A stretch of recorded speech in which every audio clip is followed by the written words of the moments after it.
আসসালামু আলাইকুম, স্বাগত জানাচ্ছি আরটিভির দুপুরের সংবাদে। আপনাদের সঙ্গে আছি আমি ফারিয়া শারমিন। মাত্র 23 থেকে সর্বোচ্চ 55,000 টাকা বেতন স্কেলে সরকারি চাকরিতে যোগ দিয়ে প্রতি মাসে কামিয়েছেন 4.5 কোটি টাকা। 19 বছরের চাকরি জীবনে বছরে আয় তার 52 কোটি টাকারও ওপরে।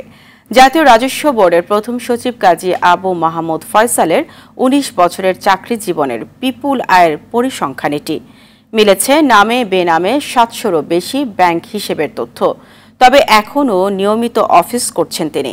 আবুল হাসানের ক্যামেরায় তার সম্পদের চিত্র তুলে ধরছেন সুমন তানভীর। রাজধানী রমনার সিদ্ধেশ্বরী রোডের স্বপ্ন নিলয় অ্যাপার্টমেন্ট। চাকচিক্য আর আভিজাত্যে রয়েছে রাজকীয় ভাব। নিরাপত্তা কর্মীদের দেওয়া তথ্য বলছে ভবনটির সর্বনিম্ন ফ্ল্যাটের আকার 2300 স্কয়ার ফিট। বর্তমানে যার বাজার মূল্য আছে ন্যূনতম 3 কোটি টাকা। অথচ আরটিভির হাতে থাকা নথি বলছে এই ভবনের 10 তলায় প্রায় 3000 বর্গফুটের একটি ফ্ল্যাটের মালিক জাতীয় রাজস্ব বোর্ডের 43,000 থেকে সর্বোচ্চ 69,000 টাকা বেতনে চাকরি করা পঞ্চম গ্রেডের একজন সরকারি কর্মকর্তার। ফয়সাল নামের ওই কর্মকর্তার নাম বলতেই নিরাপত্তা কর্মীরাও চেনেন তাকে, যদিও প্রথমে ফয়সাল নামে কাউকে চেনেন না বলে জানান তারা। দুদিন আগে আমি দেখছি আর কি, এরপরে আর আমার সাথে দেখা হয় না বা কথা হয় না। থাকতেন এখানে? হ্যাঁ, এখানে থাকতেন। এবার ওই কর্মকর্তাকে খুঁজতে দুদকের নথি অনুযায়ী বেইলি রোডের একটি বাসায় যায় আরটিভি। ফয়সালের ঠিকানা হিসাবে এই বাসাটির কথাই উল্লেখ আছে দুদকের নথিতে। নিরাপত্তা কর্মীকে ফয়সালের কথা জিজ্ঞেস করতেই চেনেন তাকে, তবে জানান ইদানিং এই বাসায় থাকছেন না তিনি। এখানে আসলে 2-3 বছরের মতো ছিলেন না, হেমলিনি থাকতেন। 2005 সালে এনবিআর এর সহকারী কমিশনার হিসেবে চাকরি জীবন শুরু করেন এই কর্মকর্তা। 19 বছরের চাকরি জীবনে শুধু নিজের নামে নয়, মেরাদিয়া শ্বশুরের নামেও কিনেছেন 4.5 কোটি টাকার জমি। ভাটারা থানার বড় কাঁঠালদিয়া এলাকার বসুন্ধরা আবাসিক প্রকল্পে স্ত্রীর নামে একাধিক প্লট কিনেছেন। বড় কাঁঠালদিয়া মৌজা কোনটা? নারায়ণগঞ্জের রূপগঞ্জেও 4টি দলিলে জমিসহ ফয়সালের নামে বিভিন্ন স্থাবর সম্পদের তথ্য পেয়েছে দুদক। স্ত্রী ও শাশুড়ির নামে 2,55,00,000 টাকার সঞ্চয়পত্র, 19 ব্যাংক ও আর্থিক প্রতিষ্ঠানে 87টি অ্যাকাউন্টেরও খোঁজ মিলেছে। সব মিলিয়ে তার নামে বেনামে ইতিমধ্যে 28 কোটি টাকার উপরে সম্পদের সন্ধান পেয়েছে দুদকের তদন্ত দল। ইতিমধ্যে সেই সম্পদ জব্দের আদেশ দিয়েছে আদালত। এই প্রপার্টিগুলো, এই অর্থগুলো যদি এখনই জব্দ করা না হয়, পরবর্তীতে রাষ্ট্র বরাবর এগুলি জব্দ করা যাবে না এবং প্রপার্টিগুলো, অর্থগুলো ব্যাহত হয়ে যাবে। দুদকের তথ্য বলছে ট্যাক্স কর্মকর্তাদের অর্থের বিনিময়ে বদলি, আয়করদাতাদের ভয়ভীতি প্রদর্শন সহ অন্তত 1000 কোটি টাকার অবৈধ সম্পদ অর্জন করেছেন ফয়সাল। মিলেছে তার নামে বেনামে 700-র বেশি ব্যাংক হিসাবের তথ্য। উনি বদলি বাণিজ্যের সঙ্গে ইনভলভ, উনি অর্থ আদায় করত, তারপরে ওনার বিভিন্ন অনিয়ম, প্রায় সব মিলে 1000 কোটি টাকা আত্মসাতের এলিগেশন। দুদক তার সম্পদের খোঁজ চালাচ্ছে এমনটি বুঝতে পেরে নিজ ও তার স্ত্রীর নামে থাকা জলশিল্প প্রকল্পের 2.5 কোটি টাকার একটি প্লট গত 31 জানুয়ারি দ্রুত বিক্রি করে দেন তিনি। সুমন তানভীর, আরটিভি, ঢাকা। সাদিক এগ্রো সহ রাজধানীর মোহাম্মদপুর বেড়িবাঁধ এলাকায় তৃতীয় দিনের মতো উচ্ছেদ অভিযান চালাচ্ছে ঢাকা উত্তর সিটি কর্পোরেশন। পাশাপাশি চলছে খাল খনন। সরিয়ে নেওয়া হয়েছে সাদিক এগ্রোর পশু। শুক্রবার অবৈধ স্থাপনা উচ্ছেদ করা অংশে আজ থেকে খনন কাজ শুরু হয়। মেশিন দিয়ে অপসারণ করা হচ্ছে দীর্ঘদিন ধরে খালের জমিতে ফেলা মাটি ও আবর্জনা। ডিএনসিসি নিজস্ব জমি, খাল ও রাস্তা দখল করে গড়ে তোলা 60টিরও বেশি অবৈধ স্থাপনা উচ্ছেদ করে প্রায় 10 বিঘা সম্পত্তি উদ্ধার করা হয়, যার মধ্যে সাদিক এগ্রোর দখল করা অংশও ছিল। সম্প্রতি কোটি টাকার অভিজাত গরু এবং 15 লাখ টাকার খাসি বিক্রি নিয়ে ভাইরাল হওয়ার পর আলোচনায় আসে সাদিক এগ্রো। সিটি কর্পোরেশনের কর্মকর্তারা বলছেন সাদিক এগ্রো নয়, নিয়মিত অভিযানের অংশ হিসেবে খাল খননের কাজ চলছে।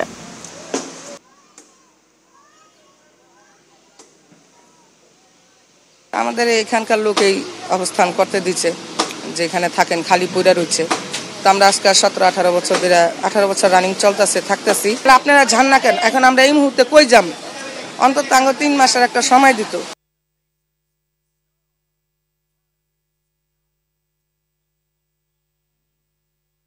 দর্শক, মোহাম্মদপুর বেড়িবাঁধ এলাকায় রয়েছেন সহকর্মী রফিকুল ইসলাম, সরাসরি যোগ দিচ্ছেন তিনি আমাদের সঙ্গে। রফিক, বৃষ্টির মধ্যে উচ্ছেদ অভিযানের অগ্রগতি কেমন দেখছেন? কাদের ছত্রছায়ায় সাদিক এগ্রো নির্বিঘ্নে ব্যবসা করে আসছিল, এই বিষয়ে কিছু জানতে পেরেছেন কিনা জানাবেন। ফারিয়া, আসলে আজ ঠিক সকাল 10টায় উচ্ছেদ অভিযান শুরু হয়। আমরা সকাল থেকে যেটি জানতে পেরেছিলাম যে আজকে শুধু খাল খনন করা হবে। আমরা এসেও আসলে সেটি দেখেছিলাম, সকাল থেকে একটি লম্বা এক্সিবিটর দিয়ে আসলে খালের যে ময়লা আবর্জনা আছে সেই আবর্জনাগুলো পরিষ্কার করা হচ্ছিল। এরপরে আসলে মুষলধারে বৃষ্টি নামে, বৃষ্টির কারণে কিন্তু কিছুক্ষণ আসলে কাজ বন্ধ ছিল। বৃষ্টি থেমে গেলে কিন্তু আবারও পুনরায় কাজ শুরু হয়। আমরা আসলে দুপুর পর্যন্ত দেখেছি যে খাল খননের চেষ্টা চলছে এবং আশেপাশের যারা বাসিন্দারা রয়েছেন তারা আসলে এটিকে অনেকে সাধুবাদও জানিয়েছেন যে আসলে খাল আগের অবস্থায় চলে আসুক, এটা তারাও চান। কিন্তু আমরা ঠিক আসলে এখন থেকে 20 মিনিট আগে আসলে যেটি দেখতে পারলাম যে সিটি কর্পোরেশন থেকে বেশ কিছু ছোট ছোট এক্সকেভেটর নিয়ে আসা হলো এবং আমি যেখানে দাঁড়িয়ে রয়েছি ঠিক আমার পেছনের যে দোতলা যে ভবন, এখানে পরপর 3টি ভবন রয়েছে। আপনি দেখতে পাচ্ছেন যে এখনও সেখানে উচ্ছেদ করা হচ্ছে। ঠিক এখন থেকে 20 মিনিট আগে আসলে এই উচ্ছেদ অভিযানটি শুরু করা হয়। চারিপাশ দিয়ে আসলে এক্সিবিটরগুলো দিয়ে সেখানে কার্যক্রম শুরু করা হয়। আপনাকে একটু জানিয়ে রাখি, আজকে যেহেতু সকাল থেকেই বলা হচ্ছিল যে খাল খনন কাজ করা হবে, সেক্ষেত্রে কিন্তু এই যে ভবনগুলো উচ্ছেদ করা হলো এই ভবনগুলোতে কিন্তু আসলে আমরা সকাল থেকে দেখেছি যে সাদিক এগ্রোর যে গরুগুলো, সেই গরুগুলো এবং বিভিন্ন ছাগল সহ অন্যান্য পশুগুলো কিন্তু এখানে ছিল। যখনই আসলে উচ্ছেদ অভিযান শুরু হয় ঠিক সেই মুহূর্তে আসলে তাড়াহুড়া করে তারা এই যে ভবনগুলো আছে সেই ভবনগুলোর ভিতরে যে গরু এবং অন্যান্য ছাগল সহ অন্যান্য যে পশুগুলো রয়েছে সেই পশুগুলো একে একে তারা পাশের একটি ফাঁকা একটি জায়গায় আসলে সরিয়ে নেয়। আমি তাদের সঙ্গে একটু কথা বলার চেষ্টা করেছিলাম। তারা আসলে যেটি বলছিলেন যে তারা আসলে মোটেও আজকে প্রস্তুত ছিলেন না যে আজকে এই ভবন উচ্ছেদ করা হতে পারে, আসলে তাদের ধারণা ছিল না। তারা হয়তো ভেবেছিল যে আজকে শুধু খাল খনন করা হবে, যার ফলে কিন্তু তারা একটি বিব্রতকর অবস্থা পড়ে যাবে এবং গরুগুলো নিয়ে তারা রাস্তায় আসলে ছোটাছুটি করে, এমন একটা অবস্থা আসলে তৈরি হয়। আপনাকে একটু দেখাতে চাই, এই যে খালটা রয়েছে সেই খালটা কিন্তু 130 থেকে 135 ফিট আসলে দূরত্ব। সেই খালটি দখল করতে করতে আসলে কোন জায়গায় নিয়ে যাওয়া হয়েছে আপনি নিশ্চয়ই দেখতে পাচ্ছেন। মাত্র 1 থেকে 1.5 ফুট জায়গার মধ্যে আমরা পানি দেখতে পাচ্ছি। 130 থেকে 135 ফিটের খাল দখল হতে হতে মাত্র 1 থেকে 1.5 ফিট জায়গায় চলে এসেছে। এইভাবে আসলে আমরা কথা বলেছিলাম যে এই দীর্ঘদিন ধরে আসলে কিন্তু ধীরে ধীরে প্রভাবশালী মহল সহ অন্যান্যরা এটা দখল করেছে।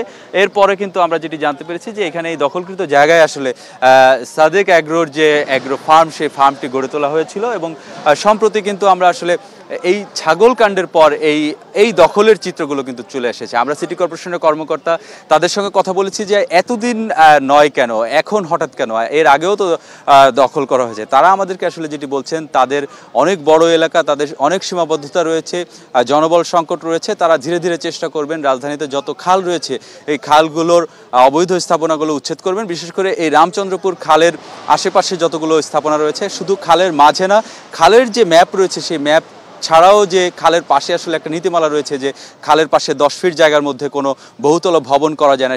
এরকম যদি কোনো ভবন বা পাকা ভবন তারা দেখতে পায় সেগুলোও কিন্তু তারা গুড়িয়ে দেবেন বলে আমাদেরকে জানাচ্ছেন। আসলে এখন দেখার বিষয় কত দিনে আসলে রাজধানীর খালগুলো দূষণমুক্ত হয়, দখলমুক্ত হয়, সেটি এখন আসলে দেখার বিষয়। তো ফারিয়া, এই ছিল আসলে রাজধানীর মোহাম্মদপুর বেড়িবাঁধ থেকে উচ্ছেদের সর্বশেষ তথ্য। আপনাকে ধন্যবাদ।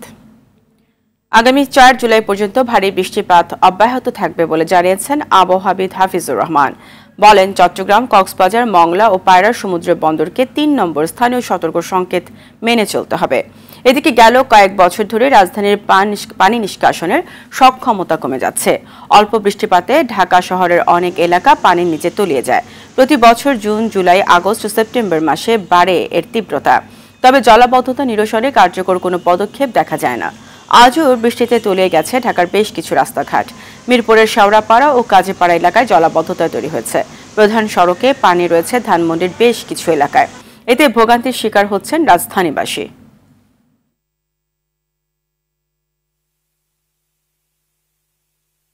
বাংলাদেশের উপকূলীয় এলাকায় বিশেষ করে গভীর সঞ্চালনশীল মেঘমালা তৈরি অব্যাহত রয়েছে।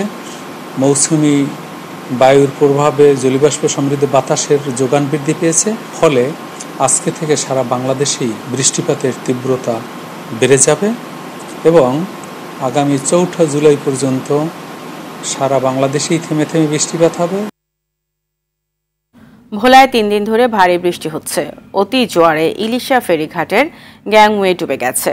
এতে জোয়ারের সময় ফেরিতে যানবাহন ওঠা নামা বন্ধ রাখা হচ্ছে। হাই লেভেল ঘাটও জোয়ারের সময় পানিতে ডুবে থাকছে। মৌসুমী বায়ুর প্রভাবে উপকূলীয় জেলা ঝালকাঠিতে সকাল থেকে থেমে থেমে বৃষ্টি হচ্ছে। ভারী বৃষ্টি ও জোয়ারে সুগন্ধা, বিষখালী সহ অন্যান্য নদীর পানি বেড়েছে। ভারী বৃষ্টি হচ্ছে সিলেটেও। ফেন্সুগঞ্জে কুশিয়ারা নদীর পানি বিপদসীমা 84 সেন্টিমিটার উপর দিয়ে প্রবাহিত হচ্ছে।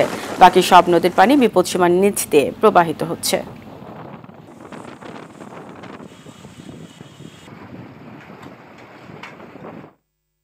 বেশ কিছুদিন পর আজ আবারও একই দিনে রাজধানীতে সমাবেশের ডাক দিয়েছে ক্ষমতাসীন আওয়ামী লীগ ও বিএনপি।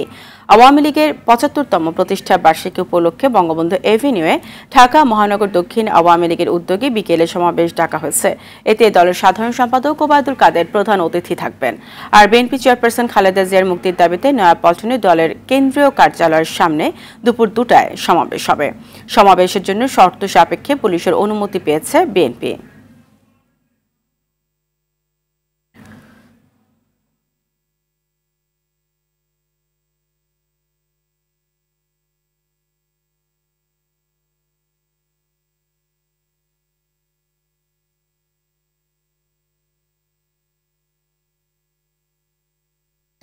সমাবেশের খবর সংগ্রহে রাজধানীর বঙ্গবন্ধু এভিনিউয়ে সহকর্মী বিপুল দেব রায় ও নয়াপল্টনে আছেন জাহিদ রহমান। সরাসরি যোগ দিচ্ছেন তারা আমাদের সঙ্গে। শুরুতেই চলে যাব বিপুলের কাছে। বিপুল, নিশ্চয়ই শুনতে পাচ্ছেন। আওয়ামী লীগের প্রতিষ্ঠা বার্ষিকীর আলোচনা কখন শুরু হবে, এছাড়া সমাবেশ থেকে কি ধরনের বার্তা আসতে পারে বলে জানা গেছে, জানাবেন।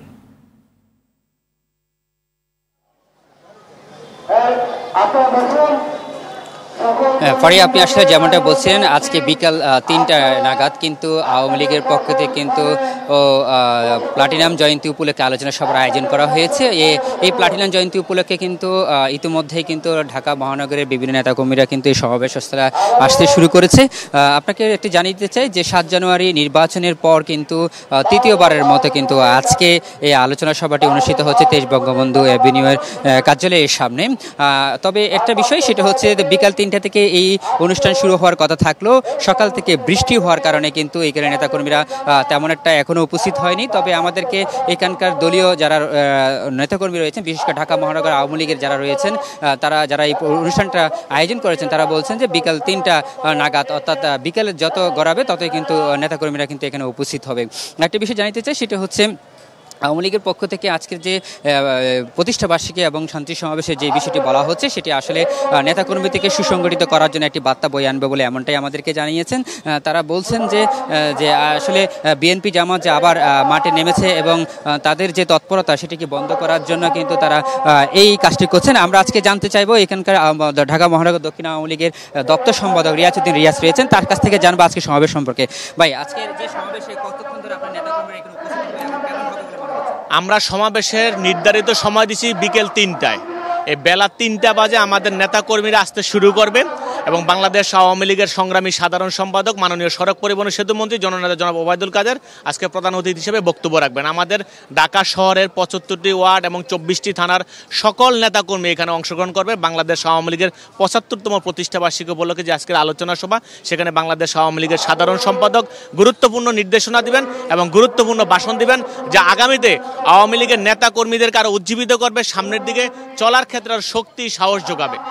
আপনি যেমনটা শুনছিলেন, আসলে আওয়ামী লীগের যে সাধারণ সম্পাদক ওবায়দুল কাদের রয়েছেন, তিনি কিন্তু এখানে সমাবেশের প্রধান অতিথি হিসেবে আসবেন এবং বলা হচ্ছে যে আওয়ামী লীগের এই যে নেতাকর্মীদের উদ্দেশ্যে কিন্তু গুরুত্বপূর্ণ বক্তব্য রাখবেন এবং আগামীতে বিএনপি জামায়াতকে মোকাবেলা করার জন্য তাদের রাজপথে কেমন তারা আন্দোলন করবেন সেই বিষয়গুলো দিক নির্দেশনা বক্তব্য দিবেন বলে আমাদেরকে তেমনটা জানিয়েছেন। ফারিয়া, এখন এই মুহূর্তে কিন্তু নয়াপল্টনে বিএনপির পক্ষ থেকেও কিন্তু সমাবেশের আয়োজন করা হয়েছে। সেখানে রয়েছে আমাদের সহকর্মী জাহিদুর রহমান, আমরা সেখানে চলে যাচ্ছি। সেখানে আপনি জানেন যে আজকে বিএনপি চেয়ারপারসন বেগম খালেদা জিয়ার মুক্তির দাবিতে বিএনপি যে 3 দিনের কর্মসূচি ঘোষণা করেছিল, সেটির প্রথম আজকে নয়াপল্টনে বিএনপি কেন্দ্রীয় কার্যালয়ের সামনে সমাবেশ অনুষ্ঠিত হচ্ছে। ইতিমধ্যে আপনি দেখতে পাচ্ছেন যে এখানে যারা উপস্থিত রয়েছেন তারা এসেছেন বিভিন্ন ওয়ার্ড থানা থেকে এই সমাবেশে অংশগ্রহণ করার জন্য এবং তারা দূর দূরান্ত থেকে এসে ইতিমধ্যেই বিএনপি চেয়ারপারসন বেগম খালেদা জিয়া, যিনি হাসপাতালে চিকিৎসাধীন রয়েছেন, গত শনিবারে তিনি মধ্যতে ভর্তি হয়েছেন এবং সোমবারে তার হৃদযন্ত্রে পেসমেকার বসানো হয়েছে এবং তিনি এখনও রাজধানীর এবারকের হাসপাতালে চিকিৎসাধীন আছেন এবং তার যে মামলা সে সাজা হয়েছে সেগুলো বলছেন বিএনপি নেতাকর্মীরা এবং বিএনপির পক্ষ থেকে জানানো হচ্ছে সেটি মিথ্যা এবং সাজানো বিএনপি নেত্রী যে বেগম খালেদা জিয়াকে মূলত কারাগারে রাখার জন্যই তাকে বন্দী করে রাখা হয়েছে, বিশেষ করে রাজনীতি থেকে দূরে সরিয়ে রাখার জন্য এটি বিএনপির পক্ষ থেকে দাবি করা হচ্ছে।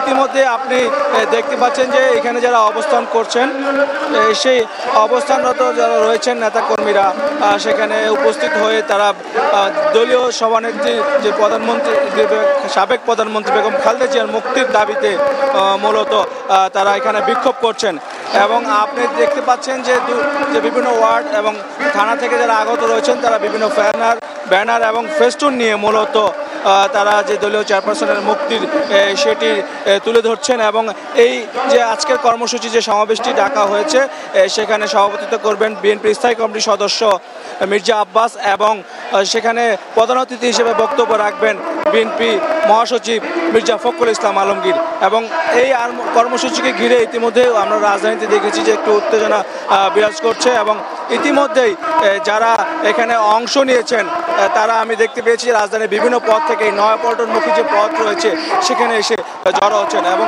আজকে আসলে এই যে কর্মসূচি পালিত হচ্ছে বেগম খালেদা জিয়ার মুক্তির দাবিতে সেখানে আসলে কী ধরনের ঘোষণা আসতে পারে এবং আরও যেহেতু 2 দিন কর্মসূচি রয়েছে মহানগর এবং সারা দেশ পর্যায়ে তার পরবর্তীতে রাজনৈতিক অঙ্গনে কী ধরনের পরিবর্তন আসতে পারে সেটি এখন দেখার বিষয়। সাদিয়া, বিপুল এবং জাহিদ, আপনাদের দুজনকে ধন্যবাদ। বড় কোনো সংশোধনী ছাড়াই আজ অর্থবিল জাতীয় সংসদ উঠছে। আজই এটি পাশ হওয়ার কথা রয়েছে আর কাল জাতীয় সংসদে পাশ হতে যাচ্ছে 2024-25 অর্থ বছরের বাজেট। আগামী অর্থ বছরে কালো টাকা সাদা করার সুযোগ আনা হচ্ছে 15% কর দিয়ে। নানা মহল থেকে এই প্রস্তাব বাতিল করার দাবি উঠলেও তা আমলে নেয়নি অর্থ মন্ত্রণালয়। এছাড়া ব্যবসায়ীদের দাবির প্রেক্ষিতে অর্থনৈতিক অঞ্চলে কর অবকাশ সুবিধা বহাল রাখা হচ্ছে। সংসদ সদস্যদের শুল্ক মুক্ত গাড়ি আমদানির সুবিধাও বহাল থাকছে। এই বাজেট পাশের মধ্য দিয়ে শুরু হবে আওয়ামী লীগ সরকারের নতুন অর্থ বছর। গেল 6 জুন অর্থমন্ত্রী আবুল হাসান মাহমুদ আলী 2024-25 অর্থ বছরের বাজেট প্রস্তাব করেন।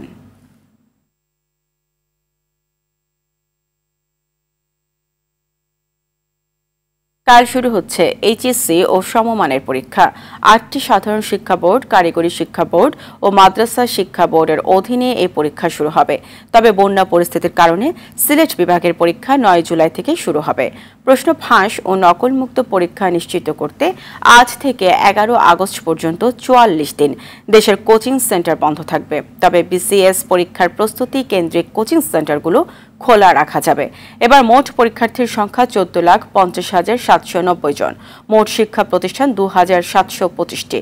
কেন্দ্রের সংখ্যা 9,463টি। দেশের বাইরে এবার 281টি কেন্দ্রে এইচএসসি ও সমমানের পরীক্ষার আয়োজন করা হয়েছে। লিখিত পরীক্ষা শেষ হবে 11 আগস্ট। দুপুরের সংবাদ এই পর্যন্ত। সবশেষ সংবাদ জানতে যে কোনো মোবাইল ফোন থেকে 2414 নম্বরে ডায়াল করুন। জেলার সংবাদ বিকেল 4:45টায় দেখার আমন্ত্রণ রইল। ধন্যবাদ সবাইকে।